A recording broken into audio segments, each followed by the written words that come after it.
Joseph Knight Sr. learned about the gold plates from young Joseph Smith when he hired the young man to work on his farm. Joseph Smith joined the Knights sometimes at the supper table after the day's work was done, and as he came to trust the Knight family, he talked about some of his amazing experiences.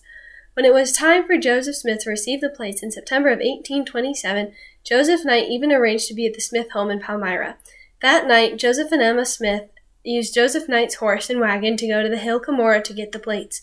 When it was time for Joseph Smith to translate those plates, he looked to his friend Joseph Knight Sr. for a little help.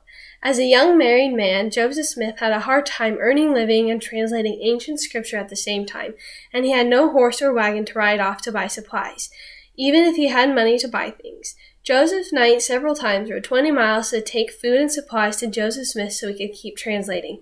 One of the most important gifts that Joseph Knight provided the young prophet was lined paper. It's hard to translate gold plates without paper to write it down on.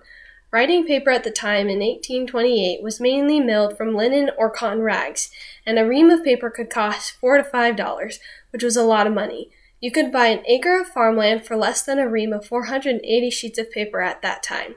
Joseph Smith recorded in his journal that without the kind help of Joseph Knight, he would have had to give up translating for a season.